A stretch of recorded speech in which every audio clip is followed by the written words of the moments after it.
BJP post mortem జరుగుతోంది. జూబ్లీహిల్స్ ఉప ఎన్నికల్లో బీజేపీ ఇంత దారుణమైన వైఫల్యానికి కారణము 100% బౌన్స్ బ్యాకే డబల్ పోరాటం చేయాలనేది జూబ్లీహిల్స్ ప్రజలు మాకు. మరి ఇప్పుడు ఈ ఓటమి కిషన్ రెడ్డిదా బీజేపీదా? ఒక ఎంపీగా, కేంద్ర మంత్రిగా ఒక నియోజకవర్గానికి ఉండి ఆ నియోజకవర్గంలో కనీసం డిపాజిట్ కూడా రాకుండా ఈ దొంగ ఓట్ల పైన ఈ డబల్ ఓట్స్ కానీ ఇవన్నీ దానిపైన రిప్రజెంటేషన్స్ ఇచ్చారు. మా రిప్రజెంటేషన్ కూడా పోయింది.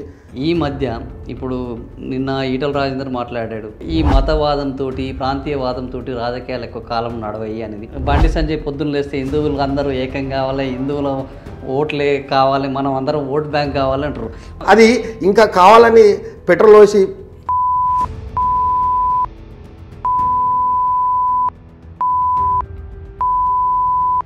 తెలంగాణ అధ్యక్ష ఎన్నికల్లో ఈటల రాజేందర్ అధ్యక్షుడు అయ్యే అవకాశం ఉందని బాగా ప్రచారం జరిగింది. ఆ తర్వాత అరవింద్ కుమార్ పేరు వచ్చింది, బండి సంజయ్ పేరు, ఇట్లా బీసీలు అందరి పేరు వచ్చింది. చివరి నిమిషంలో రామచంద్రరావు గారు, అది మోడీ వచ్చి చెప్పింది. మోడీ మాటకి నెక్స్ట్ ఇంకా వేరేది ఏమి ఉండదు. మీరు కార్పొరేటర్గా ఉన్నారు, జిహెచ్ఎంసీ ఎన్నికల్లో మళ్ళీ పోటీ చేయబోతున్నారా?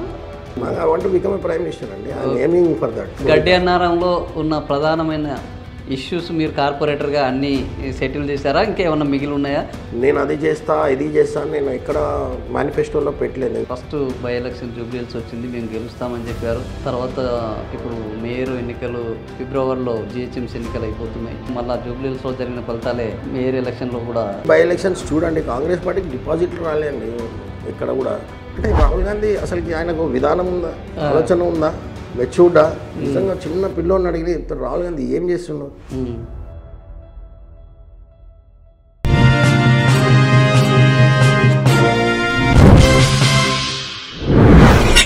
సోషల్ పోస్ట్ ఇంటర్వ్యూస్కు స్వాగతం. ఈరోజు మనతో పాటు బీజేపీ నాయకుడు, గడ్డి అన్నారం డివిజన్ కార్పొరేటరు ప్రేమ మహేశ్వరరెడ్డి గారు మనతో ఉన్నారు.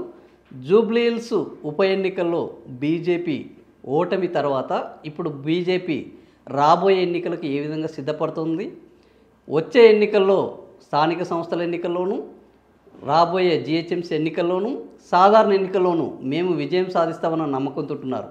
మరే ఏ నమ్మకంతో వీళ్ళు ముందడికి పోతున్నారు, ఈ వివరాలు తెలపడానికి మనతో పాటు ఉన్నారు. ఆయన అడిగి మరిన్ని వివరాలు తెలుసుకున్నాం. అన్న నమస్తే. అన్న, ఇప్పుడు బీజేపీ పోస్ట్ మార్టం జరుగుతోంది. జూబ్లీహిల్స్ ఉప ఎన్నికల్లో బీజేపీ ఇంత దారుణమైన వైఫల్యానికి కారణము బీజేపీ, ఇంకేమైనా కారణాలు ఉన్నాయా? అది కొంచెం నిరాశ, కాకపోతే ప్రజల నిర్ణయం అది స్వాగతించాల్సిందే. చాలా కష్టపడి గెలుపు కోసమే ఏ పార్టీ అయినా పనిచేస్తుంది. మొత్తం క్యాడర్ అంతా కూడా అక్కడికి వెళ్ళి మనసు పెట్టి అందరూ కూడా పనిచేసారు. అక్కడున్న స్థానిక విషయాలపై, దానిపైన అక్కడున్న మైనారిటీ పాపులేషన్ కానీ, అక్కడ పోలైన ఓట్స్ కానీ, అక్కడ స్థానికంగా ఉన్న ఇష్యూస్ వల్ల ఎందుకో బీజేపీ అక్కడ ఇంత తక్కువ ఓట్లు సాధించడం జరిగింది. సరే, ఏదేమైనప్పటికీ తప్పకుండా ఓటమి సహజం, దాన్ని బౌన్స్ బ్యాక్ కావాలి. ఆ రకంగా ముందుకెళ్తాం. స్ట్రాటజికల్గా మేము కూడా ఎక్కడ తప్పు జరిగింది, ఏం జరిగింది అనేది అంచనాలు వేసుకుంటారు పెద్దలు. పార్టీ కూడా తప్పకుండా రాబోయే రోజుల్లో ఇవన్నీ దాన్ని బట్టే ముందుకెళ్తామని చెప్పి. మీరు జూబ్లీహిల్స్ ఉప ఎన్నికల్లో ఏ డివిజన్ కోసం పనిచేసారు, అక్కడ మీరు గమనించిన అంశాలు ఏంటి? నేను వెంగళరావు డివిజన్లో పనిచేశాను. అక్కడ యాదగిరి నగర్ నవీన్ యాదవ్ యొక్క సొంత డివిజన్, అది ఇల్లు ఉన్న బూత్లు అవి. అక్కడ స్థానికంగా మైనారిటీ పాపులేషన్ ఎక్కువనే ఉంది. ఉదాహరణకు నేను అనాలిసిస్ చేసింది 140,000 ఓట్లు మైనారిటీ పాపులేషన్ అంటే ఉన్నాయి ఓవరాల్గా జూబ్లీహిల్స్ నియోజకవర్గంలో. దాంట్లో 1,00,000 ఓట్లు పోలైనాయి. హిందువులే 2,60,000 ఓట్లు ఉన్నాయి. దాంట్లో పోలైన 1,00,000 ఓట్లే. ఓకే, ఇవన్నీ కారణాలు అనేకం. లోపం హిందువులదా బీజేపీదా? బీజేపీది అంటే తప్పకుండా హిందువులది లోపమని ఎందుకంటాం, కానీ తప్పకుండా ఎక్కడో దగ్గర తీసుకొచ్చి ఓట్లు వేయించుకోలేకపోయినాం, అది వాస్తవం. అది దాని దగ్గర నుంచి చాలా నేర్చుకుంటాం. తప్పకుండా జూబ్లీహిల్స్ యొక్క పరిణామాలు ఏవైతున్నాయో దాని నుంచి తప్పకుండా భారతీయ జనతా పార్టీ అంతర్మోదనం చేసుకుంటుంది. తప్పకుండా స్ట్రాటజికల్గా ముందుకు వెళ్ళాలి. రాబోయే రోజుల్లో ఓటమి ఒక సీట్ దగ్గర నుంచి స్టార్ట్ అయింది దేశం మొత్తంలో, 2 సీట్ల దగ్గర నుంచి స్టార్ట్ అయింది దేశం. ఇక్కడ కూడా ఒక సీట్ దగ్గర నుంచి స్టార్ట్ అయింది. ఇప్పుడు 8 ఉన్నాయి. ఇంతకుముందు అంటే అప్స్ అండ్ డౌన్స్ అనేది బీజేపీ చూసింది. దానికి ఏదో ఓటమి వచ్చిందని కుంగిపోవడం కానీ, గెలుపు వస్తే అహంకారం కానీ ఎప్పుడు కూడా బీజేపీ చూపెట్టదు. ఎందుకంటే ఫేర్గా ప్రజలకు సేవ చేయాలన్న ఉద్దేశంతో ఉన్న పార్టీ, ఏకైక పార్టీ దేశంలో కానీ రాష్ట్రంలో కానీ భారతీయ జనతా పార్టీ ఉంటుంది. కాబట్టి ఆ రిజల్ట్ బట్టి మేము కునిగిపోయి మేము ఇంట్లో కూర్చొని మేము ప్రజల పక్షాన పోరాటం చేయము అనేది ఏమి ఉండదు. 100% బౌన్స్ బ్యాకే, డబల్ పోరాటం చేయాలనేది బాధ్యత. జూబ్లీహిల్స్ ప్రజలు మాకు మీరు ఇంకా పోరాటం చేయాలనేది సూచించారు. మేము అనుకొని మేము అనుకొని ముందుకెళ్తాం. ఇప్పుడు కిషన్ రెడ్డి జూబ్లీహిల్స్ నియోజకవర్గానికి ఎంపీగా ఉన్నారు, బీజేపీ నుంచి గెలిచారు.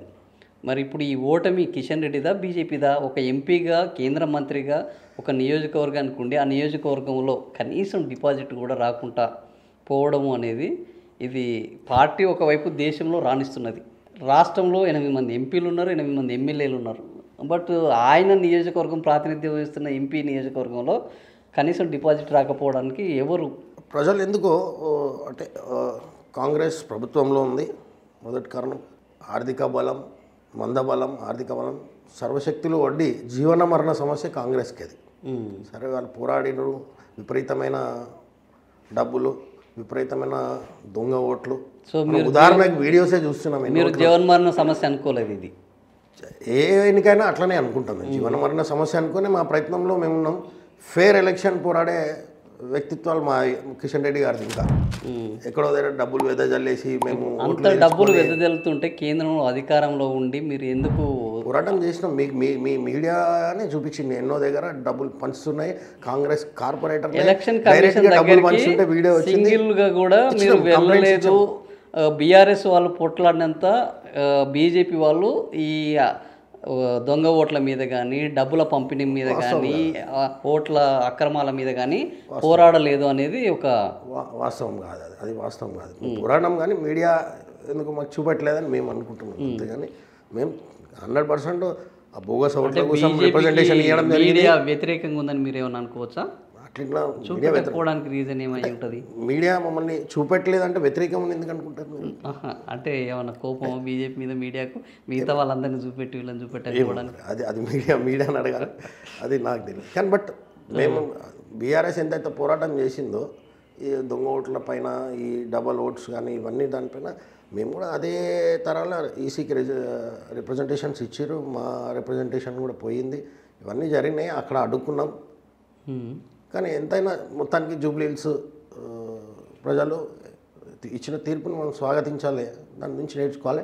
ఇంకోటి కిషన్ రెడ్డి గారు విషయం చెప్తున్నారు కాబట్టి లాస్ట్ టైం కిషన్ రెడ్డి గారు కూడా కొంచెం మెజారిటీ తగ్గింది. అంటే డెమోగ్రఫిక్స్ చేంజ్ అయినాయి. హైదరాబాద్లో ఎంతోమంది వలస, బంగ్లాదేశ్ నుంచి వలస ఇక్కడికి వచ్చేసి ఇల్లీగల్ మైగ్రెంట్స్ అందరూ కూడా ఇక్కడ ఓట్లు వేయించుకొని ఒక ఓల్డ్ సిటీ తయారు చేసిన జూబ్లీహిల్స్. నేను కూడా అంత ఇంటర్నల్గా జూబ్లీహిల్స్ నేను కూడా ఎప్పుడు పోలే. మొన్న నేను వెంగళరావు నగర్ డివిజన్ తిరిగినప్పుడు నాకు అనిపించింది. అంటే బోరబండ కూడా తిరిగినా, వెంగళరావు నగర్ వెళ్ళినా, షేక్పేట వెళ్ళినా ఈ బస్తీలన్నీ చూస్తే మొత్తం బస్తీలు ఖాళీ అయిపోయినాయి. అంటే నాకు ఒకసారి ఇంత డెమోగ్రఫిక్స్ ఒకసారి చేంజ్ అవుతున్నాయి. అంటే హిందువులు అందరూ కూడా ఖాళీ చేసి వెళ్ళిపోయే పరిస్థితి అక్కడ అరాచకంగా ఎంఐఎం చేస్తుంది అనేది క్లియర్గా కనపడుతుంది. అక్కడ బోరబండలో కానీ అక్కడ ఎన్నో హిందువులు ఇల్లులు అన్నీ కూడా ఖాళీ చేసి వెళ్ళిపోయే పరిస్థితి అక్కడ వచ్చింది. అంటే డెమోగ్రఫీస్ చేంజ్ అయిపోయినాయి. అందుకే వారు కూడా మెజారిటీ. ఇప్పుడు అంబర్పేట అదే పరిస్థితిలో ఉంది. సేమ్ జూబ్లీహిల్స్ నేను ఊహించలేదు అంత ఘోరంగా 70% స్లమ్. దాంట్లో బస్తీలు ఉండేది, మంచి విలేజెస్, చిన్న విలేజెస్ ఉండేవి, అవన్నీ కూడా మాయమైపోయినాయి ఒక్కసారిగా. అంటే ఎక్కడి నుంచి వస్తారు ఈ ఇల్లీగల్ మైగ్రెంట్స్? ఎక్కడి నుంచి వస్తారు ఈ ఓట్స్? ఎక్కడి నుంచి వస్తున్నాయి ఇంతమంది ఓటర్స్? బీజేపీ నాయకులకు ఎన్నికలు రాగానే ఇట్లాంటివి గుర్తుకొస్తాయి. ఎందుకంటే ఇప్పుడు బండి సంజయ్ కేంద్ర హోంశాఖ సహాయ మంత్రి, కేంద్ర మంత్రులుగా ఇక్కడ నుంచి వెళ్ళి దత్తాత్రేయ, కిషన్ రెడ్డి, వెంకయ్యనాయుడు ఇంతమంది ప్రాతినిధ్యం వేస్తుంటే హైదరాబాదులో ఇట్లాంటివి జరుగుతుందని ఇన్ని రోజులు, గత 2 టర్ములు, ఇప్పుడు 3వ టర్మ్ బీజేపీ కేంద్రంలో అధికారంలో ఉన్నది. ఈ చొరబాట్లు అనేది కేంద్రం అక్కడి నుంచి బార్డర్ల నుంచి జరుగుతుంది. డైరెక్ట్గా హైదరాబాద్ పారాషూట్ వేసుకొని వీళ్ళు రారు. మీరు చెప్పే ఎవరైతే అక్రమ చొరబాట్లు ఉన్నాయో అక్కడి నుంచి అరకట్టకుండా ఎన్నికలు వచ్చిన తర్వాత వేసుకొని హైదరాబాద్ రావడం కాదు, ఏదో ఒక ప్రూఫ్ పెట్టుకొని అక్కడి నుంచి వెస్ట్ బెంగాల్ నుంచి అస్సాం నుంచి ఇక్కడ, బీహార్ నుంచి ఇటు, అంటే ఎక్కడో దగ్గర ఎవరి ఆధ్వర్యంలో ఉన్నది? ఇంటెలిజెన్స్ కదా సెంట్రల్ వెస్ట్ బెంగాల్ ఇంటెలిజెన్స్ పరిస్థితి మీ ఏంటి? ఆధ్వర్యంలోనే ఉంది వెస్ట్ కదా. బెంగాల్ పరిస్థితి ఏంటి? సో మీరు విఫలమైనట్టేనా? అందుకే ఆ విషయాలన్నీ మీద ఒక చర్య చేపడితే దానికి సిఏ అంటే కోపమే, ఎన్ఆర్సీ అంటే దాన్ని వ్యతిరేకిస్తారు, సిఏ అంటే వ్యతిరేకిస్తారు. అంటే దాన్ని ప్రక్షాళన చేసే దిశగా మోడీ అడుగులు వేసినా కానీ ఈ యొక్క కుహానా మేధావులందరూ కలిసి ఏవైతే సో కాల్డ్ సూడో సెక్యులర్స్ ఎవరైతే ఉన్నారో దేశం మొత్తంలో అది జరగనివ్వకుండా ప్రయత్నం, అడ్డుకునే ప్రయత్నం ఎప్పటి నుంచో జరుగుతుంది. ధర్మానికి అధర్మానికి ఎప్పుడూ యుద్ధం జరుగుతూనే ఉంటుంది. మేము ధర్మ యుద్ధం చేస్తున్నాం. దాంట్లో 100% చొరబాటుదారుల మోడీ కారణం నేతృత్వంలో ఎవరు? తప్పు. ఈ చొరబాటుదారుల కారణం ఎవరు? కారణం ఎవరు చెప్తారు? చొరబాటుదారులు వచ్చేసి కారణం ఎవరు అంటారు? బీజేపీ అంటారా? భారతదేశంలో అధికారంలో ఈ చొరబాటుదారులు ఉన్న ఇప్పుడు అధికారంలో ఉన్న వాళ్ళే కదా, దానికి కఠినమైన చట్టాలు, అధికారంలో ఉన్న వాళ్ళే కదా. కఠినమైన చట్టాలు కావాలి. మీకు ఓటర్ ఐడి కార్డులు ఇస్తారండి. ఇస్తారు ఓటర్ ఐడి కార్డులు ఇస్తారు. కాదు. సో కాల్డ్ ఇదే సూడో సెక్యులర్లు వీళ్ళందరూ కూడా ఇక్కడే నివాసితులు ఇక్కడే అని చెప్పి ఓటర్ ఐడి కార్డులు ఇచ్చేస్తున్నారు ఓట్ల కోసం, ఓటు బ్యాంక్ రాజకీయాల కోసం. ఈ అంటే ప్రూఫ్సే తయారు చేసుకొని నేను నా డివిజన్లోనే ఉదాహరణ చూపిస్తాను నీకు. ఇప్పుడు ఒకసారి అట్లా బాలాపూర్ అవన్నీ వెళ్తుంటే హోంశాఖ సహాయ మంత్రి ఉన్నాడు ఇక్కడ బండి సంజయ్. ఉంటే ఆయన తీసుకెళ్ళి ఆయన పోరాటం చేయలేడు కదా, ఫిజికల్గా వెళ్ళి మీరు ఎట్లా వచ్చారు రివ్యూలు చేయొచ్చు, చట్టాలు ఉంటాయి దాని ప్రకారంలో రివ్యూలు చేయొచ్చు, తప్ప కూడా ఆ దిశగా ప్రయత్నాలు జరుగుతున్నాయి. అందుకే కదా ఈ సిఏ ఎన్ఆర్సీ ఎందుకు వచ్చింది, ఇవన్నీ ఎందుకు వచ్చినాయి. ఇప్పుడు సర్ అనేది ఎందుకు పెట్టిన ఈసీ గట్టిగా కొట్లాడుతున్నాం. ఎవరు ఓట్స్ ఎక్కడ, ఏం ఓట్స్ ఎక్కడి నుంచి వచ్చారు వీళ్ళందరూ, చొరబాటుదారులు ఎక్కడి నుంచి వచ్చారు, ఇవన్నీ కూడా బయట. ఒక సుప్రీంకోర్టులో ఒక ఆధార్ కార్డు, పాన్ కార్డుకి ఆధార్ కార్డు అటాచ్ చేయాలి, ఓటర్ ఐడికి ఆధార్ కార్డు అటాచ్ చేయడానికి వ్యతిరేకిస్తున్న పార్టీలేవో మీకు తెలుసు. ఓటర్ ఐడికి ఆధార్ కార్డు అటాచ్ చేయడానికి దాన్ని వ్యతిరేకించిన పార్టీలు ఎవరో మీకు తెలుసు. ఎందుకు వ్యతిరేకిస్తున్నారు? మరి పార్లమెంట్లో అనేక మంది వ్యతిరేకించిన బుల్డోజ్ చేసి 70% బిల్లులోనే ఆమోదించుకున్న చరిత్ర సుప్రీంకోర్టులో ఉందండి. అది ఇప్పుడు అది సుప్రీంకోర్టులో ఉంది కాబట్టి మేము కూటమి ప్రభుత్వంలో ఉన్నది. 70% వీళ్ళు కాంగ్రెస్ వాళ్ళు గగ్గోలు పెట్టుకున్న మీకు మెజారిటీ ఉండి మెజారిటీ తోటి ఆమోదించుకోవడం అనేది ప్రజాస్వామ్యంలో ఇది జరిగే ఒక కార్యక్రమం. దీనికి ఎవ్వరు కాదనడానికి లేదు, అది ప్రజాస్వామ్యం. అందుకే సిఏ ఎన్ఆర్సీ ఇవన్నీ తీసుకొచ్చాం కదా. అయినా కూడా మరి చొరబాట్లనే మాట్లాడడం ఎప్పటి నుంచి చొరబాటలు ఇప్పుడు అవుతున్నాయా? మీరు ఓన్లీ 10 సంవత్సరాల గురించే మాట్లాడుతున్నారు. మోడీజీ వచ్చారు 2014 నుంచి. అంతకుముందు చొరబాటల దారి రాలేదు. కాంగ్రెస్ ప్రభుత్వంలో కాంగ్రెస్ 60 సంవత్సరాలు 50 సంవత్సరాలు పాలించింది మనకి. ఆ దరిద్రమే ఇప్పటికీ మనకి అది పెంచి పోషించిన దరిద్రమే. మీరు 50 ఏళ్ళు ఉంటే కానీ ఇది జరగదా? 50 సంవత్సరాల నుంచి ఈ చట్టాల వల్ల దీనివల్ల ఇంతమంది చొరబాటుదారులు వచ్చిరని నేను చెప్తున్నాను. నేను సో ఇప్పుడు మైనారిటీ 10 సంవత్సరాలనే వచ్చినట్టు 10 సంవత్సరాలు కూడా వస్తున్నారు, రావట్లేదు కదా. దాన్ని ఎట్లా ఆపాలో ఆపుతున్నాం. మైనారిటీలు ఓట్లు వేయడం వల్లనే బీజేపీ సరైన సంఖ్యలో ఓట్లను సాధించుకోలేకపోయింది. మరి మైనారిటీలకు వ్యతిరేకంగా మాట్లాడే ఒక మాధవిలత లాంటి లీడర్ను క్యాంపెయినింగ్ ఎందుకు చేయించలేకపోయింది బీజేపీ? అది మాధవిలత కాదు, ఒక ప్రేమ్ మహేశ్వర్ రెడ్డి అన్న, ఇంకో కార్పొరేటర్ అన్నా, ఇంకో నాయకురాలైనా పార్టీ వాళ్ళకి ఒక పని చెప్తే తప్పకుండా చెప్పి ఉంటారు. నేను అనుకుంటున్నా తప్పు చెప్పింటాను అనుకున్నా. తను వ్యక్తిగత కారణాల వల్ల ఏదో విషయంలో తను రాలేదు, ఇన్వాల్వ్ కాలేదని నేను అనుకుంటున్నాను. కానీ మీరు అన్నట్టు పార్టీ ఇన్వాల్వ్ చేయలే అని అరవింద్ కుమార్ కూడా కనిపించలేదు. ఏదో వ్యక్తిగతంగా చెప్పారు కదా, ఏదో ఇంటర్వ్యూలో కూడా చెప్పినట్టు వ్యక్తిగతంగా నేను ఎందుకు వేరే దాంట్లో ఉన్నా, నేను రాలేకపోతున్నా, నేను రాను అని ఒకసారి ఏదో మీడియా సమావేశంలో ఏదో కలిసి చెప్పిండు. ఒకసారి నామినేషన్ అప్పుడు ఎప్పుడో ఒకసారి వచ్చి క్యాండిడేట్తో పాటు కలిసి వెళ్ళినట్టు తప్ప నేను కూడా చూడలేరు. అది వారి వ్యక్తిగత విషయం, మీరు వారిని అడగాలని. నేను వారు ఎందుకు రాలే అంటే నేనేం చెప్తున్నాను, అంటే పార్టీ ఇన్వాల్వ్ చేయలేదనే మాట అవాస్తవం. పార్టీ ఈచ్ అండ్ ఎవ్రీ కార్యకర్తను టచ్ చేసింది. 100% party each and every one touch చేసింది.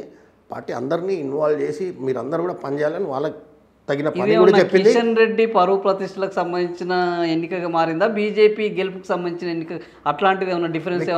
పరువు ప్రతిష్ట ఏంది? మా బీజేపీ పరువు మా పరువు పోయినట్టే కిషన్ రెడ్డి గారు కూడా బీజేపీ పరువు కిషన్ రెడ్డి గారు. కిషన్ రెడ్డి గారు ఉన్నారు కాబట్టి అరవింద్ కుమార్ రాలేదు, బండి సంజయ్ వచ్చిపోయిండు, ఈటల రాజేందర్ ఉత్తగానే అవుపడిపోయిండు. ఈటల రాజేందర్ గారు ఉత్తగానే వెంగళరావు నాయుడు డివిజన్కి 4 సార్లు వచ్చిండు. మాధవిలత అనేట ఒక ఎంపీగా కంటెస్ట్ చేసిన క్యాండిడేట్ అసలు కనిపించలేదు. అదే అంటున్నాను. సో ఇట్లాంటి అంటే మిగతా పార్టీల్లో హరీష్ రెడ్డి, రాకేష్ రెడ్డి గారు, ఇద్దరు మంత్రులు పెట్టుకున్నారు. హరీష్, రాకేష్ రెడ్డి గారు వీళ్ళందరూ వచ్చిరండి. మీరు అంటే మేము పనిచేసినాం కాబట్టి గ్రౌండ్లో నాకు తెలుసు ఎవరెవరు ఎక్కడ పనిచేసారు ఏంటి. ఇంటింటికి వెళ్ళినప్పుడు వాళ్ళు మాతో పాటే ఉన్నారు. కిషన్ రెడ్డి ఏదో భుజాల మీద వేసుకొని పనిచేసినట్టు ఉన్నది తప్ప పార్టీగా ఒక సమ్మిళితంగా అందరూ సమ్మేళనంగా కలిసి పనిచేసినట్టు ఎన్నికల్లో కనిపించలేదనేది బయట బాగా ఉన్నది. మరి మీకు అది కిషన్ రెడ్డి గారు భుజాల మీద వేసుకున్నంటారు, మరి పార్టీ అందరూ కలిసి పనిచేయలేదని మీరే అంటారు. అదే ఆయన కనిపిస్తుంది. ఎంపీ కాబట్టి ఆయన టికెట్ తీసుకున్నారు. అక్కడ ఆయన బస్తీలలో ఆయన కూడా తిరిగారు. ఆయనకు తెలుసు కాబట్టి స్థానికంగా ఆయన ఇంపార్టెంట్ కాబట్టి ఆయన ముందు పెట్టే పార్టీ అంతా కూడా నడిచింది. ఎందుకంటే వారిది కాన్స్టిట్యున్సీ ఉండే కాబట్టి తప్పకుండా వారిని ముందు పెట్టి వారిని పెట్టి బీజేపీ అంటే ఒక సిద్ధాంతం అంటారు, బీజేపీలో ఇట్లాంటి వర్గాలు ఉన్నాయంటారు. కానీ ఈ మధ్య ఇప్పుడు నిన్న ఈటల రాజేందర్ మాట్లాడాడు. ఏంది అంటే ఈ మతవాదంతో ప్రాంతీయవాదంతో రాజకీయాలు ఎక్కువ కాలం నడవయి అనేది. ఇప్పుడు ఏంది బండి సంజయ్ పొద్దున్న లేస్తే హిందువులు అందరూ ఏకం కావాలి, హిందువుల ఓట్లే కావాలి, మనం అందరం ఓట్ బ్యాంక్ కావాలి అంటారు. ఒక పార్టీలో ఇద్దరు కాంట్రడిక్టరీ చేసింది మీడియా అంటారు. ఎందుకంటే వారు ఎక్కడో ఏదో సందర్భంలో మాట్లాడారు, ఈటల రాజేందర్ గారు వేరే సందర్భంలో మాట్లాడారు. అది తీసుకొచ్చి రెండు ఇట్లా పక్క పెట్టేసి వీరు ఇట్లా మాట్లాడారు. మీరు వాళ్ళు ఎంత కలిసి ఉంటారు అనుకున్నారు. మీరు ఎవరు చూడలేదు, మేము చూసినాం కాబట్టి మాకు తెలుసు. వాళ్ళందరూ కలిసి మాట్లాడుకుంటారు, కలిసి ఉంటారు. దాని కాంట్రడిక్షన్ మీరు రెండు తీసుకొచ్చి అటాచ్ చేసేసి కాంట్రడిక్షన్. ఆయన ఐడియాలజికల్గా ఆయనకున్న వ్యక్తిగత విషయంలో ఆయన బయట పెట్టాడు. ఈయన వ్యక్తిగతంగా హిందువులు ఉండాలి అది అని వారు మాట్లాడారు. రెండు తీసుకొచ్చి మీరు పెట్టి ఈయనకు ఆపోజిట్గా మాట్లాడుతున్నారని మీరు చూపిస్తే అది ఇంకా కావాలని పెట్రోల్ పోసి అంటించినట్టే ఉంది. మీరు అంటే ఆ ప్రయత్నమే జరుగుతుంది, ఎక్కడో కుట్ర అనేది మేము భావిస్తున్నాం. బీజేపీలో కార్యకర్తలు అందరూ కూడా ఇదే భావిస్తారు. ఎందుకంటే వాళ్ళు చూస్తారు, వాళ్ళిద్దరు బాగానే ఉంటారు, మరి ఎందుకు మీడియా ఎందుకు ఇట్లా చూపిస్తుంది అనే కన్ఫ్యూజన్లో ఉన్నారు. కార్యకర్తలు ఎక్కువ కన్ఫ్యూజన్ అనేది మీకు పని కట్టుకొని వ్యతిరేకంగా పనిచేస్తుంది అన్నట్టు మీరు ఆలోచనలో ఉన్నారు. అయితే అంటే మేము ఆలోచన లేదు, ప్రతి సగటు బీజేపీ కార్యకర్త ఈ వ్యక్తిగతంగా ఆ మధ్య కాలంలో అధ్యక్షుని తీసేసారు. దాంట్లో పాత్ర ఈటల గారు వచ్చి బయటకు వచ్చేసి ఎన్నో సందర్భాల్లో మొర్రో నేను అంత పెద్ద వ్యక్తిని కాదు పార్టీలో, నేను మొన్ననే జాయిన్ అయినా, నేను తీసేయడం పెట్టడం కాదు, నేను ఎక్కడ కూడా అట్లా చెప్పలేదని ఆయన ఓపెన్గా చెప్పాడు. మళ్ళీ ఇక అదే థాట్ మీద రాజా సింగ్ మీ ఎమ్మెల్యేనా కాదా? మా ఎమ్మెల్యే, బరాబర్ మా ఎమ్మెల్యే. సస్పెండ్ చేసిన తర్వాత మీ ఎమ్మెల్యే ఎంతోమంది నాయకులు కార్యకర్తలు సస్పెండ్ అవుతుంటారు, మళ్ళీ వస్తుంటారు. దాంట్లో రాయసింగ్ బీజేపీ ఎమ్మెల్యే సస్పెండ్ చేసినా కూడా మళ్ళీ బీజేపీతోనే కంటెస్ట్ చేశాడు. రాయసింగ్ మళ్ళీ బీజేపీలోనే ఉంటారు. బీజేపీలో క్రియాశీలకంగా వారికి కూడా మంచి బాధ్యత ఉంటుందని నేను. కానీ మీ రాజసింగ్ ఏమంటారంటే ఇప్పుడున్న ఈ నాయకత్వంతో ఇంకో 50 ఏళ్ళైనా కూడా బీజేపీ అధికారంలోకి రాదు అంటున్నారు. ఆయన వ్యక్తిగతంగా అట్లా కోపం వచ్చినప్పుడు ఆయన ఎక్స్ప్రెస్ చేస్తున్నారు, తప్పేముందంటే మిగిలిన ఒక కార్యకర్త కాదు, మా ఆర్గనైజేషన్ 3 సార్లు గెలిచాడు. ఇప్పుడు బలమైన నేతను సస్పెండ్ చేసి మూడోసారి ఎమ్మెల్యే అందరు కలిసి కూర్చున్నప్పుడు ఏ విషయంలో విభేదించుకొని ఆయన పరిస్థితి లేదు కదండి. ఎవరు రానిస్తారు పార్టీ ఆఫీస్, ఎవరు ఆపరుగా కట్టబెట్టేసి ఎవరు ఆపరుగా వస్తారు. ఆయనే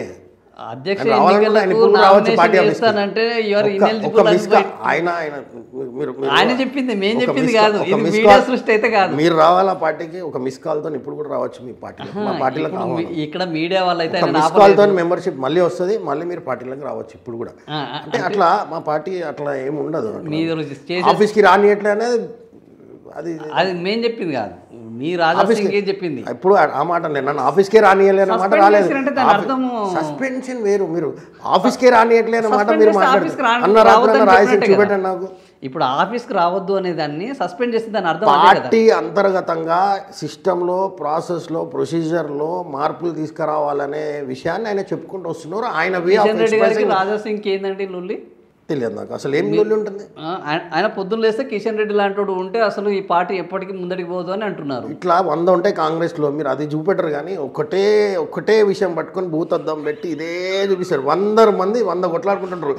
కోమటిరెడ్డి గోపాల్ రెడ్డి తిడతాడు, సీఎం రేవంత్ రెడ్డిని తిడతాడు, అక్కడ సురేఖ ఆమె తిడుతుంది. అది ఎవడు భూతద్దం పెట్టి ఇప్పుడు కేవలం బీజేపీ. అంటే మీకు అర్థమవుతుందా బీజేపీ ఇస్ గ్రోయింగ్ అనేది తెలంగాణలో మీరే చెప్తున్నారు. ఇప్పుడు మీరు అన్నారు కదా అవన్నీ చిన్న విషయాలు సిద్ధాంతం. సరే, ఏదో విషయంలో విభేదించుంటారు. ఒక టికెట్ విషయంలో ఇంకో విషయంలో విభేదిస్తారండి. ఒక ఫ్యామిలీలో నువ్వు ఎస్ అంటే నేను నో అంటే, నేను నో అంటే ఎస్ అంటే, ఏ అంటే బి అంటే ఒక ఫ్యామిలీలోనే కన్నా కొడుకు కూతురులే విభేదించుకున్నాను. కేటీఆర్ చెల్లె కేటీఆర్ వాళ్ళ ఫ్యామిలీ నుంచి చెల్లె వైఎస్ జగన్ దగ్గర నుంచి వాళ్ళ సిస్టర్ వెళ్ళిపోయింది. ఈ సొంత చెల్లెల్నే విభేదించుకుంటూ బయటకు వస్తున్నారు. మీరు ఒక పార్టీలో ఒక పొలిటికల్ పార్టీ అంటే ఎన్ నెంబర్ ఆఫ్ ఇష్యూస్ ఉంటాయి, ఇష్యూ బేస్డ్ డిఫర్స్ ఉంటాయి.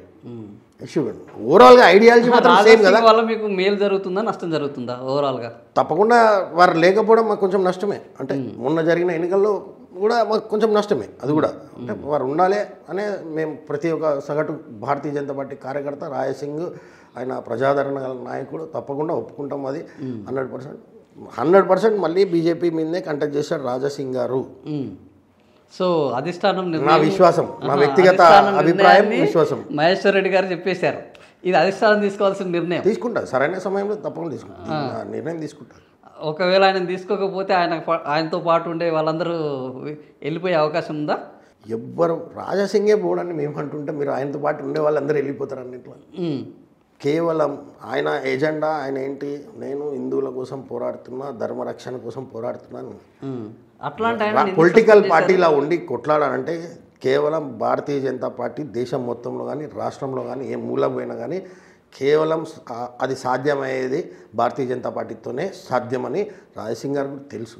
కాబట్టి నేనేమంటున్నా, వేరే ఆప్షన్ అంటే వేరే పొలిటికల్ పార్టీ హిందువుల కోసం మాట్లాడే పొలిటికల్ పార్టీలు ఎక్కడ దేశంలో ఎక్కడ లేవు. అన్నీ కూడా ఓట్ బ్యాంక్ పాలిటిక్స్ కోసం, అంటే వాళ్ళు 20-30% వాళ్ళ గురించే మాట్లాడడం. కానీ ఎప్పుడు కూడా దేశంలో ఈ మధ్యనే హిందువులు అందరూ కాన్సల్టేట్ అయిపోతున్నారు. విషయాలన్నీ కూడా మోడీజీ వచ్చిన తర్వాత అసలు మనకు జరిగిన అన్యాయం ఏంటి, మొత్తం డెమోగ్రఫిక్స్ ఎట్లా చేంజ్ అవుతున్నాయి, దాని మీద స్ట్రింజెంట్ బిల్స్ తీసుకొని రావాలి. ఇవన్నీ కూడా మార్పు అనేది వస్తూ ఉంది. ఆర్టికల్ 370 కానీ కాశ్మీర్లో మెల్లిమెల్లిగా ఏదైతే కళలు కన్నాం ఆ కళలన్నీ కూడా సాకారమవుతున్న రోజులు ఇవన్నీ. కాబట్టి తప్పకుండా బీజేపీ తెలంగాణలో 100% మీరు పాజిటివ్ రిజల్ట్ చూస్తారు రాబోయే రోజుల్లో. 100% రాయసింగ్ గారు కూడా మా బీజేపీ బీఫామ్తోనే కంటెస్ట్ చేస్తారు. మేము మనం కలుద్దాం మళ్ళీ. ఇప్పుడు బీజేపీ బీసీ వాదం పైన ఏంది దాగుడు మూతలాడుతుంది, కుట్ర చేస్తుందని అటు బీఆర్ఎస్ కానీ ఇటు కాంగ్రెస్ కానీ అంటున్నది. వీళ్ళు తలుచుకుంటే బీసీ రిజర్వేషన్ అనేది పార్లమెంట్లో జరగాలి అమెండ్మెంటు, కానీ వీళ్ళకి బీసీల మీద ప్రేమ లేదు, అందుకనే చేయట్లేదు. అదే ఏంది మోస్ట్ బ్యాక్వర్డ్ ఓసీలను తీసుకొచ్చి కూడా ఇందులో పెట్టారు వీకర్ సెక్షన్ అని. సో బీసీల విషయంలో మాత్రం చేయట్లేదు. ఈబీసీ పెట్టాడు, ఈబీసీ ఎకనామిక్ బ్యాక్వర్డ్ క్లాసెస్ అనేది పెట్టారు, ఈబీసీ పెట్టారు. కానీ అసలు బీసీలను మాత్రము వాళ్ళకు రాజ్యాంగపరంగా రావాల్సిన మేమెంతో మాకంత రిజర్వేషన్లను అమలు చేయడం. ఎక్కడన్నా మీరు నాకు చూపెట్టండి రాజ్యాంగంలో ఎస్సీ ఎస్టీ రిజర్వేషన్ అని పెట్టింది, కానీ ఓబీసీలకి రిజర్వేషన్ అని రాజ్యాంగంలో రాసలేదు. మీరు చూడండి. కాకపోతే సమన్యాయం, సామాజిక న్యాయం జరగాలి అనేది అంబేద్కర్ రాసిన రాజ్యాంగం. మహానుభావుడు దామాషా ప్రకారం జనాభా ప్రాతిపదికన అదే జనాభా ప్రాతిపదిక ప్రకారం 42 కాదు 46 ఉంటే 46 ఇవ్వాలి. నేను కూడా అంటున్నా, బీజేపీ కూడా అదే స్టాండ్. 46 ఉంటే 46% ఇవ్వాలి. అది ఇస్తాం తప్పకుండా, సరైన సమయం వస్తుంది, అది ఇస్తాం. కానీ కామారెడ్డిలో డిక్లరేషన్ చేసినప్పుడు మేము 42% డిక్లరేషన్ చేసినప్పుడు రాహుల్ గాంధీ వచ్చింది. వాళ్ళకి తెలియదా మతం కాదని, చేత కాదని ఎట్లా ఇచ్చారు? మరి ప్రజల్ని పిచ్చోళ్ళని చేద్దామన్నా డిక్లరేషన్ చేసేసి ఎన్నికల్లో వచ్చేసి ప్రజలు మోసపోవడానికి ఉన్నారు, మోసం చేస్తేనే నమ్ముతున్నారు ప్రజలని రేవంత్ రెడ్డి చెప్పినట్టు అదే బాటలో వాళ్ళు రాహుల్ గాంధీ వచ్చేసి డిక్లరేషన్ చేసేసి ఎన్నికల్లో గెలిచినాం. తెలియదా వాళ్ళకి? వీళ్ళతో సాధ్యం చేత కాదు, ఈయనకు శక్తి లేదని తెలియదా? రేవంత్ రెడ్డికి ఉందా శక్తి? 42% ఇచ్చే శక్తి అప్పుడు ఉండేనా, ఇప్పుడుందా? మరి తెలిసి కూడా ఎందుకు ఇచ్చారో డిక్లరేషన్? వాళ్ళు ఇచ్చారు కాబట్టి మేము చేయమంటారు. మేము ఒక ప్రొసీజర్ ప్రకారం వెళ్ళాలి, రాజ్యాంగబద్ధంగా వెళ్ళాలి. సుప్రీంకోర్టులో క్యాప్ ఉంది, అందరికి తెలిసిన విషయమే అది. అందరు వాళ్ళకి మేధావులకి అందరికి తెలిసిన క్యాప్ ఉంది. దాన్ని రాజ్యాంగ సవరణ చేసుకొని ముందుకు ప్రొసీజరల్ ప్రకారం ముందుకు వెళ్ళాలి. దాన్ని తెలిసి కూడా మేము ఇస్తామని ఎన్నికల నోటిఫికేషన్ ఇచ్చేసి కోర్టులో విగిపోతుందని తెలిసి ఇవన్నీ డ్రామాలు చేసుకుంటా కాంగ్రెస్ పార్టీ ఇంత ఓపెన్గా బ్లఫ్ చేసి ఉంటే ప్రజల్ని కానీ ఇంతమందిని ఓపెన్గా మళ్ళీ బీజేపీ నేటం. బీజేపీ తప్పకుండా చేస్తారు. రానున్న దామాషా ప్రకారం మేము జనగణన స్టార్ట్ చేసినాం. 26లో కులగణన జరుగుతుంది. ఇవన్నీ జరిగినాక 100% దామాషా ప్రకారం జనాభా ప్రాతిపదికన సామాజిక న్యాయం ఎవరు చేసినండి? ఎప్పుడన్నా కాంగ్రెస్లో ఎవరన్నా నాకు ఒక్క ప్రెసిడెంట్ని చూపెట్టండి సామాజిక న్యాయం చూపెట్టండి, ఒక్క ప్రెసిడెంట్ని. ఇప్పుడు నేషనల్ ప్రెసిడెంట్ ఎప్పుడన్నా నాకు ఒకసారి చూపెట్టండి. ఇప్పుడు ఖర్గే ఎవరండి? ఖర్గే కాదు, ఇప్పుడు ప్రైమ్ మినిస్టర్ క్యాండిడేట్ కానీ ఎవరైనా ఒకసారి. నేషనల్ ప్రెసిడెంట్ ఆయనే కదా, ఖర్గే కదా. అవును, ఖర్గే. కాంగ్రెస్ అవును. అత్యంత ఒక బీసీ ఒక బీసీ మేము ఎప్పుడు బంగారు లక్ష్మణ్ గారికి ఇచ్చినామండి. మీరు అట్లాంటి ఆయనని బంగారు లక్ష్మణ్కి ఇచ్చినాం, దేశ అధ్యక్ష ముర్ము గారికి ఇచ్చినాము.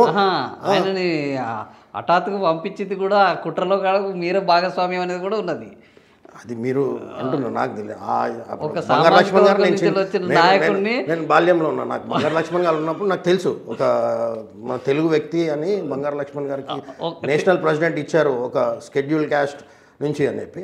తెలుగు వ్యక్తికి ప్రెసిడెంట్కి ఇచ్చారు, తెలుగు వ్యక్తి వైస్ ప్రెసిడెంట్ అయ్యారు, వైస్ ప్రెసిడెంట్ అయిన తెలుగు వెంకయ్య గారు ఇచ్చారు. వెంకయ్య నాయుడు గారు ఇప్పుడు ఏ పదవి లేకుండా ఉత్తరాన్ని తిరుగుతున్నారు. ఈయనకంటే ఇంకేం చేశారండి వాళ్ళ టైం, అంటే వాళ్ళు చేయాల్సిన క్రియాశీలకంగా ఉండాల్సిన వ్యక్తులందరినీ క్రియాశీలకంగా లేని పదవుల్లోకి చొప్పించి తెలుగు వాళ్ళని ఎదగనీయకుండా నార్త్ డామినేషన్ నడుస్తున్నది అనేది బీజేపీలో ఒక వాదం ఉన్నది. సో అందులో భాగంగా వీళ్ళని బలి చేశారు అంటారు. నార్త్ డామినేషన్ అంటే రాధాకృష్ణన్ గారు ఎక్కడి నుంచి వచ్చారు? ఇప్పుడు నేషనల్ అంటే అత్యున్నత పదవి ఉపరాష్ట్రపతి పదవి వారికి ఎందుకు ఇస్తారు? అబ్దుల్ కలాం ఎక్కడి నుంచి వచ్చిండండి? మీరు ఇవన్నీ నార్త్ డామినేషన్ అని మాట్లాడితే ఏం చెప్తాం? మీరు నార్త్ ఈస్ట్ సౌత్ వెస్ట్ ఏం ఉండదు. భారతీయ జనతా పార్టీ సమన్యాయం 100% సమన్యాయం ఉంటుంది. ఎందుకు రాష్ట్రంలో చూద్దాం ఒకసారి. ఊకే బీసీలకు అన్యాయం చేసారు, ఇప్పుడు ఓసీకి ఇచ్చారు అని చెప్పి మాట్లాడుతున్నారు కదా. లక్ష్మణ్జీ ఎక్కడి నుంచి వచ్చారు, బండి సంజయ్ గారు ఎక్కడి నుంచి వచ్చారు, వీళ్ళందరూ ఎక్కడి నుంచి వచ్చారు? వీళ్ళందరూ కూడా మేము సమన్యాయం సామాజిక న్యాయం చేసినట్టు కాంగ్రెస్ ఎప్పుడు చేయలేదండి. లక్ష్మణ్జీ ఉన్నప్పుడు ఎవరుండే? ఉత్తమ్ కుమార్ రెడ్డి. తర్వాత మొన్న సంజయ్ గారు ఉన్నప్పుడు రేవంత్ రెడ్డి. ఇప్పుడు మాట్లాడతారు ఏంది వీళ్ళందరూ? ఇవన్నీ మర్చిపోతారు అయింది. వాళ్ళకి ఏమన్నా మతి మరపు ఏమైనా ఉందా? ఇప్పుడు రామచంద్రరావు గారిని 20 రాష్ట్రాల్లో అధికారం ఉంది. మీరు ఇప్పుడు స్క్రీన్లో వేయండి, చూపెట్టండి ఏ రాష్ట్ర ముఖ్యమంత్రి ఏ కేటగిరీలోకి వస్తారో చూద్దాము. వీళ్ళు ఇప్పుడు 3 రాష్ట్రాల్లో ఉన్నారు. 3 రాష్ట్రాల్లో ఆ ముగ్గురిట్లో ఎవరు ఎంతమంది 50% కన్నా ఎక్కువ ఉన్నారు. 2 ముఖ్యమంత్రులు తీసేసి బీసీ సామాజిక వర్గం ఇయ్యాను. ఇస్తారా? రేవంత్ రెడ్డి పక్క జరిగమని ఇస్తారా? న్యాయం చేయాలంటే వాళ్ళు చేస్తారు. మేమండి సామాజిక న్యాయం అంటే మధ్యప్రదేశ్లో శివరాజ్ సింగ్ చౌహాన్ గారిని పెట్టి మరీ సీఎం మళ్ళీ ఇంకో కేటగిరీకి ఇచ్చాము. అంటే ఢిల్లీలో ఒక మహిళకి ఇవ్వాలని ఫస్ట్ టైం గెలిచిన మహిళకు కూడా ఇచ్చాము. అది మేము అంటే సామాజిక న్యాయం మా డివిజన్ ప్రెసిడెంట్ దగ్గర నుంచి మీరు చూస్తే ఆర్గనైజేషన్ స్ట్రక్చరల్గా మీరు చూస్తే డెఫినెట్గా మేము డివిజన్ ప్రెసిడెంట్ దగ్గర నుంచి డివిజన్ కమిటీ దగ్గర నుంచి చూసుకుంటూ కంపల్సరీ ఆ సామాజిక న్యాయం ఉంటేనే ఇస్తారు. అవన్నీ కూడా ఒక ప్రొసీజర్ ప్రకారం ఉంటుంది. ఎవడో చెప్తే వీళ్ళు చెప్తే వాళ్ళు చెప్తే అవతల పార్టీ వాళ్ళు చెప్తే ఎందుకు ఇస్తారు? ఎందుకంటే మీరు చూడండి, ఒక డివిజన్ ప్రెసిడెంట్ ఎన్నిక కూడా మా దగ్గర డివిజన్ ప్రెసిడెంట్ని అపాయింట్ చేసినప్పుడు కూడా సామాజిక న్యాయం చూస్తారు. ఆ ప్రెసిడెంట్ అయిపోయినాక ప్రెసిడెంట్ తర్వాత ఉన్న కమిటీ అందరిని కూడా దాంట్లో ఒక మహిళ ఉండాలి. మీ ఎన్నిక విధానాన్ని బయట వాళ్ళు ఎవరు తప్పు పట్టట్లేదు ఎక్సెప్ట్ మీ పార్టీ. సామాజిక న్యాయం చూసినట్టు నేను చెప్పాల్సింది ఏంటంటే భారతీయ జనతా పార్టీ కేవలం భారతీయ జనతా పార్టీయే సామాజిక న్యాయం చేస్తుంది అనేది నేను చెప్పదలుచుకున్నాను. ఇప్పటివరకు చేయలేదు, ఇప్పటివరకు బీజేపీ చేసి చూపించింది, ఇప్పుడు కూడా చేస్తుంది. పొద్దున్న 42% కూడా వాళ్ళకి చేత కాదని చెప్పమనండి, మేము చేసి చూపిస్తాం అంతే. ఇంకా వేరేది ఏం లేదు. కానీ బీజేపీ తెలంగాణ అధ్యక్ష ఎన్నికల్లో ఈటల రాజేందర్ అధ్యక్షుడు అయ్యే అవకాశం ఉందని బాగా ప్రచారం జరిగింది. ఆ తర్వాత అరవింద్ కుమార్ పేరు వచ్చింది, బండి సంజయ్ పేరు, ఇట్లా బీసీలు అందరి పేరు వచ్చింది. చివరి నిమిషంలో రామచంద్రరావు గారు అధ్యక్షుడు అయ్యారు. సో బీసీలని రానియలేదు అనే ఒక చర్చ జరిగింది. అసలు దాని వెనుక ఏం జరిగిందంటారు? బీసీలను రానియకపోవడం ఏంది? దాన్ని ఇంతకుముందు ఉన్న వాళ్ళందరూ బీసీలే ఉండే కదా, రానియకపోవడం ఏంది? ఒక బీసీని తీసేసి మళ్ళీ దానికి ఒక పార్లమెంటరీ కమిటీ ఉంటుంది, మాకు ఒక పార్టీకి ఒక సిస్టమ్ ఉంటుంది. దాంట్లో భాగంగా నెంబర్ ఆఫ్ నేమ్స్ వస్తే దాంట్లో చూస్ చేసుకొని దాంట్లో అన్ని విధాలుగా ఆలోచించి రామచంద్రరావు గారిని పెట్టిర్రు. దాంట్లో బీసీకే ఇవ్వాలి, ఎస్సీకి ఇవ్వాలని ఎవరు బయట నుంచి మాట్లాడు. మేము అనుకోలే కదా. మేము చెప్పి మేము అధ్యక్షుని ముఖ్యమంత్రిని బీసీ చేస్తాను, గెలిపిస్తే తప్పకుండా చేస్తారు. అది మోడీ వచ్చి చెప్పిండు. మోడీ మాటకి నెక్స్ట్ ఇంకా వేరేది ఏమి ఉండదు. ప్రజలు ఎప్పుడు గెలిపిస్తే అప్పుడు బీసీ ముఖ్యమంత్రి 100%, 100కి 200% బీసీ ముఖ్యమంత్రి ఉంటాడు. 100% ఉంటాడు. అది మేము చెప్పినామంటే చేస్తాం. అది చెప్పకముందే ఊహించుకొని అవతల నుంచి అవతల పార్టీ ఇంకో పార్టీ వాళ్ళ ఏదో ఊహించుకొని ఇవ్వాలంటే ఎందుకు ఇస్తారండి? మా సిస్టమ్ మాకుంటుంది. రామచంద్రరావు గెలిచిన తర్వాత ఫస్ట్ బై ఎలక్షన్ జూబ్లీహిల్స్ వచ్చింది, మేము గెలుస్తామని చెప్పారు. తర్వాత ఇప్పుడు మేయర్ ఎన్నికలు ఫిబ్రవరిలో, జిహెచ్ఎంసీ ఎన్నికలు అయిపోతున్నాయి, గెలుస్తామంటారు. మొన్న జరిగిన ఫలితాలే, మళ్ళీ జూబ్లీహిల్స్లో జరిగిన ఫలితాలే మేయర్ ఎలక్షన్లో కూడా జరిగే అవకాశం. మీరు జూబ్లీహిల్స్ ఒక్కటే పట్టుకునేదాన్ని మళ్ళీ మళ్ళీ అంటే ఇటీవల జరిగిన మనం ఏదైనా తాజాగా కాంగ్రెస్ పార్టీ అన్ని బై ఎలక్షన్స్ చూడండి. కాంగ్రెస్ పార్టీకి డిపాజిట్లు రాలేండి ఎక్కడ కూడా. మీరు బై ఎలక్షన్స్ చూడండి, ఒక 1 year 1.5 year గెలవకముందు అన్ని మరి గవర్నమెంట్లోకి వచ్చింది కదా. ఎట్లా వచ్చింది అంటారు? సంవత్సరం కాకముందే ఉప ఎన్నికలు అయ్యి సంవత్సరం కాకముందే డిపాజిట్ రాని పార్టీ ప్రభుత్వంలోకి వచ్చిందండి.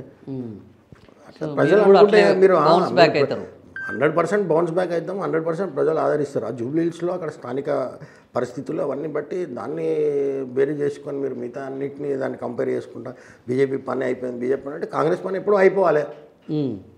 ఎక్కడుంది కాంగ్రెస్? కేవలం కర్ణాటక తెలంగాణలో తప్ప ఇక్కడ ఉందా కాంగ్రెస్? చూపెట్టండి. తలకాయ లేపి అక్కడ ఓట్ చోరీ కానీ ఇక్కడ ఓట్ చోరీ కాదు వాదన, నినాదం అన్నీ. ఇంకా ఎడ్యుటేషన్ అనుకో, ఓట్ చోరీ అనుకో, ఓట్ అధికార యాత్ర అనుకో, సర్ అని పెడదామంటే వద్దంటారు. ఓట్లు ఏమేమి ఉన్నాయి తీసేద్దాము. వాళ్ళకు ఏజెంట్ ఉంటాడు, బిఎల్లో ఉంటాడు. రాహుల్ గాంధీ అసలు లీడర్ అండి. Rahul Gandhi nowhere comparison. ఇప్పుడు సర్తోటి రాహుల్ గాంధీ రేవంత్ రెడ్డి గారికి చెప్తున్నా, రేవంత్ రెడ్డి గారిని ఈ మీడియా అన్న మీరు పోయి రాహుల్ గాంధీని పక్కకు జరిపి మీరన్నా ఉండండి, కొంచెమన్నా మీరన్నా బెటర్ పర్ఫామ్ చేయగలుగుతారు. అంటే రేవంత్ రెడ్డి ఆల్రెడీ ఆర్ఎస్ఎస్ వాది కాబట్టి బెటర్ పర్ఫామ్ చేస్తాడు. అక్కడ బెటర్ పర్ఫామ్ చేస్తాడు అంటే బీజేపీ ఒక నేనేమంటున్నా, better perform he can perform better than Rahul Gandhi అంటున్నా. వ్యక్తిని చివరికి కాంగ్రెస్ పార్టీలో కూడా మీ వాళ్ళే ఉండాలంటారు. అంటే రాహుల్ గాంధీ అసలుకి ఆయనకు విధానం ఉందా, ఆలోచన ఉందా, మెచ్యూర్డా? నిజంగా చిన్న పిల్లోని అడిగి చెప్తారు రాహుల్ గాంధీ ఏం చేస్తున్నాడు, ఆయన ఆలోచన విధానం. మోడీ డైరెక్షన్ మాట్లాడతా, మతి లేకుండా మాట్లాడతాడా, ఏం అర్థం కాదు. చెప్పేదాన్ని బట్టి చూస్తే మోడీ డైరెక్షన్ లో ఆల్రెడీ రేవంత్ రెడ్డి పనిచేస్తున్నట్టే ఉన్నది. ఊహాగానాలు ఎన్నో మాట్లాడుకుంటారు బయట. మీరు ఇక్కడ సీఎం చేయడం కాదు, అక్కడ కాంగ్రెస్ పార్టీకి అధ్యక్షుడు కూడా చేయాలనుకుంటున్నారు.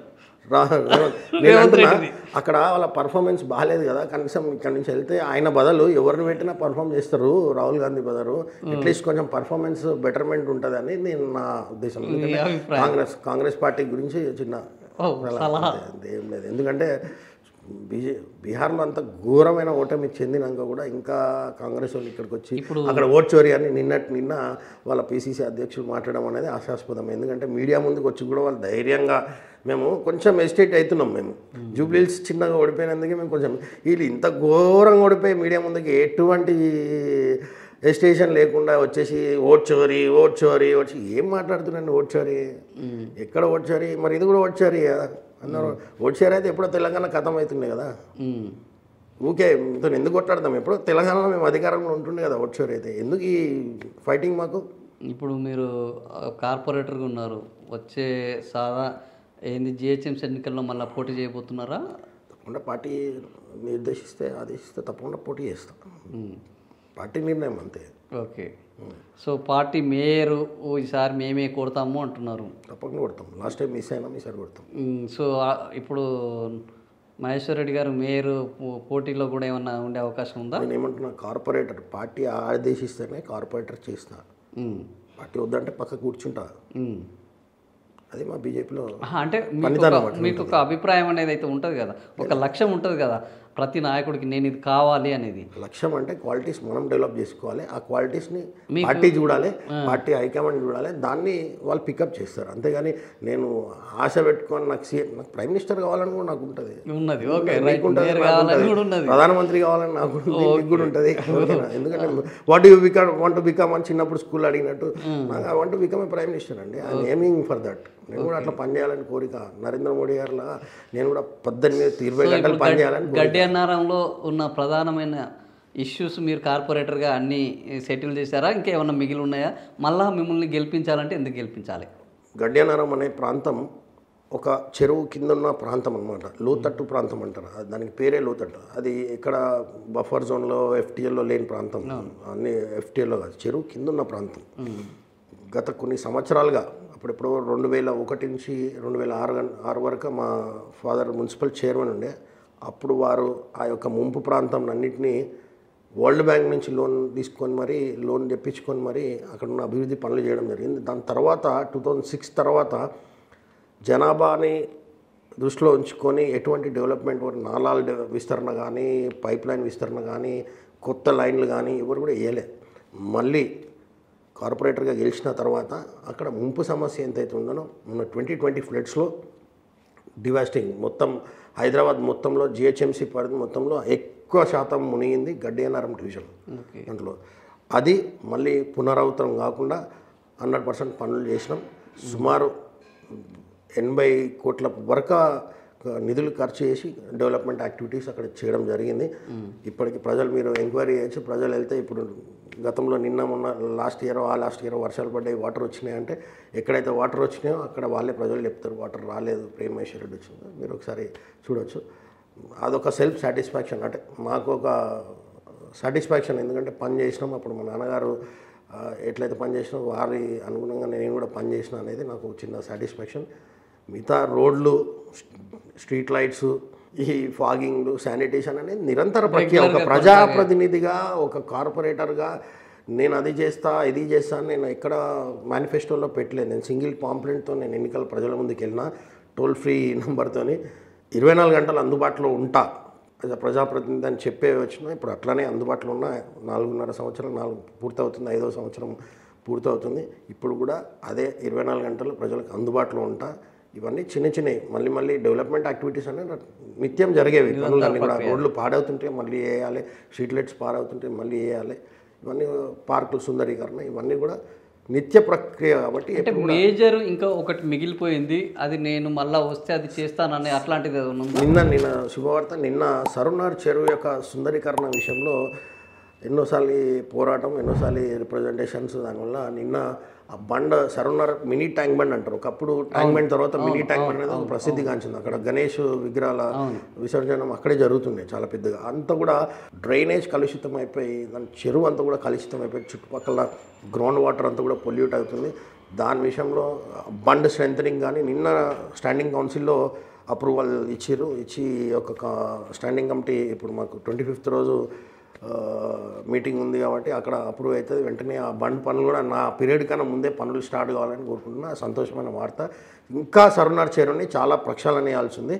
దాంట్లో ఉన్న సిల్ట్ అంతా కూడా తీసేసి మంచిగా ఇప్పుడు అంబర్పేటలో ఏదైతే చెరువు రంగనాథ్ గారు చొరవ తీసుకుని చేసి అందరినీ ప్రభుత్వాన్ని కోరుతున్నా ఏంటంటే మా సరునార్ చెరువును కూడా అదే రకంగా సుందరీకరణ చేసి ప్రజలకి ఆహ్లాదకరమైన వాతావరణాన్ని చుట్టుపక్కల చాలా మటుకు ఆక్రమణ అయింది. ఇప్పుడు ఉన్నది ఏదో 120-130 ఎకరాల చెరువు కాస్త 30-40 ఎకరాలకు వచ్చేసింది ఆ చెరువు.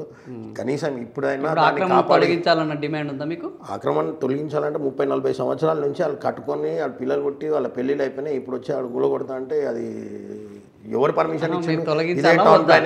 ఇదే టౌన్ ప్లానింగ్ పర్మిషన్, ఇదే జిహెచ్ఎంసీ, అప్పుడు ఎంసీహెచ్, ఇప్పుడు జిహెచ్ఎంసీ, అదే టౌన్ ప్లాన్ అధికారులను ఈ ప్రక్రియలో అధికారులు ఎవరైతే ఉన్నారో దమ్ము ఉంటే, రేవంత్ రెడ్డి గారికి దమ్ము ఉంటే ఊకే బ్లేమ్ గేమ్ కాకుండా ఎవరైతే ఈ అధికారులు పాతగా పర్మిషన్లు ఇచ్చిర్రో వాళ్ళందరిని తీసుకొచ్చి ఒక 10 మంది అధికారులను వెతికి తీసి మొత్తం సిటీ లోపల ఈ చెరువులు కబ్జా కావడానికి ముఖ్య కారణం సంతకం పెట్టుంటుంది, వాళ్ళ ప్రూఫ్ ఉంటుంది. అక్కడ ఎవడు ఈ పర్మిషన్ ఇచ్చిండు, ఈ ఎఫ్టీఎల్లో ఓడి ఇచ్చిండు పర్మిషన్, ఈ బఫర్ జోన్లో ఓడిస్తుండు పర్మిషన్, వాళ్ళ సంతకం వాళ్ళని పట్టి ప్రజల ముందు తీసుకొచ్చి వీళ్ళని శిక్షిస్తున్నాం అని ఒక్క అధికారిని శిక్షిస్తే ప్రజలు నిజంగా నమ్ముతారు. నువ్వు ఏదో ప్రక్షాళన చేస్తావు, మూసి ప్రక్షాళన చేస్తావు, చెరువులు ప్రక్షాళన చేస్తావు అని ఏదైతే మాట్లాడుతున్నావో హైడ్రా పేరు మీద, అప్పుడు ప్రజలు నమ్ముతారు. కానీ అప్పటి వరకు ప్రజలు నమ్మరు. మళ్ళీ నువ్వు హైడ్రా పేరు మీద తీసుకుపోయి ఆ గుడిసెలు పేద ప్రజల మీద ప్రతాపం చూపట్టకుండా పెద్ద వాళ్ళు చాలా బిల్డింగ్లు కట్టిన ఫస్ట్ వాళ్ళందరినీ ఒకటేదో నామమాత్రంగా నాగార్జున ఏదో ఎన్కన్వెన్షన్ ఇట్లా కొట్టేసి పక్కకి వెళ్ళిపోయి మిగతా అంతా కూడా పేద ప్రజలే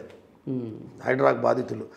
దాని మీద మళ్ళీ అట్లాంటివి కాకుండా నువ్వు ప్రూవ్ చేయి. అధికారులకు భయం ఉండాలి. రేపొద్దున కూడా ఇంకా చెరువులు కబ్జా కావద్దు అనుకుంటే ఎక్కడో దగ్గర దానికి ఫుల్ స్టాప్ పెట్టాలన్న ఆలోచన నీకు ఉందని నువ్వు అంటున్నావు. కాబట్టి నువ్వు ఇప్పుడైనా కనీసం అధికారులు వణికిపోవాలి.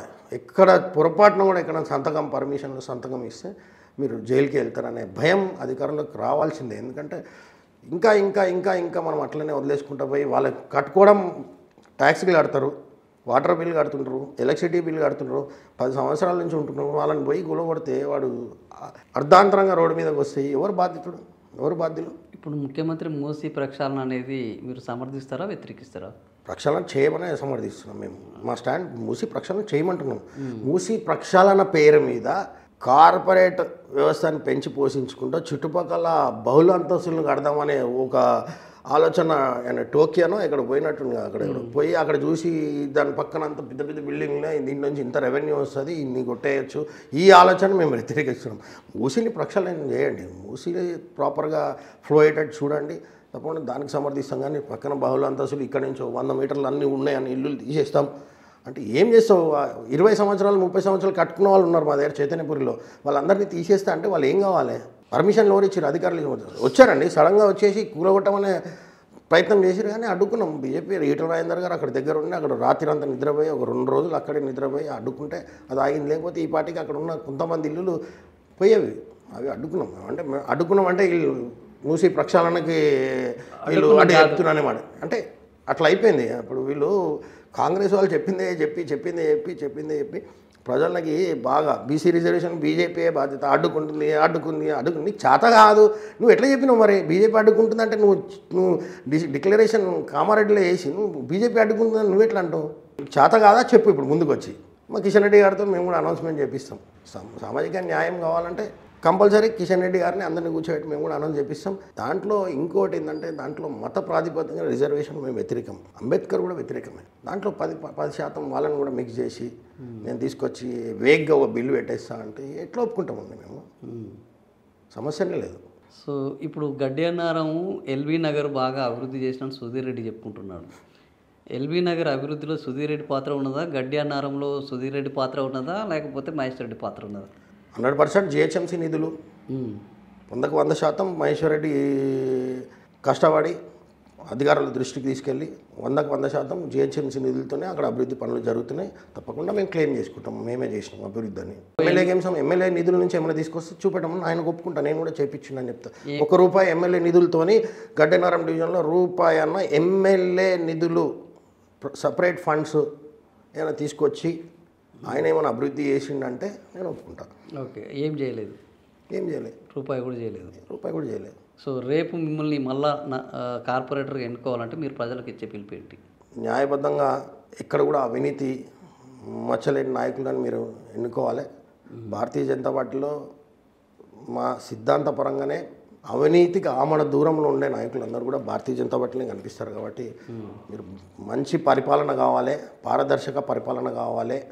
సర్పంచ్ దగ్గర నుంచి జాతీయ స్థాయి వరకు భారతీయ జనతా పార్టీ నాయకుని ఎన్నుకోండి. ఆ యొక్క అభివృద్ధి రుచి ఏందో నరేంద్ర మోడీ గారు చూపిస్తున్నట్టు ఎట్లుందో ఇక్కడ కూడా ఆ అభివృద్ధి రుచి చూపిస్తాం. రూపాయి అవినీతి మచ్చ లేకుండా పరిపాలిస్తామని చెప్పి ప్రజలను కూడా అదే కోరుకుంటున్నా. దయచేసి ప్రజలందరూ కూడా ఆలోచించాలి. ఇది ఆలోచించే తరుణం ఇది. ఇప్పుడు now are never. Bharatiya Janata పార్టీని ఎన్నుకోండి, అవినీతి లేని నాయకులను ఎన్నుకోండి. తప్పకుండా అభివృద్ధి రుచి మీరు చూస్తారు. థ్యాంక్ యూ అన్న.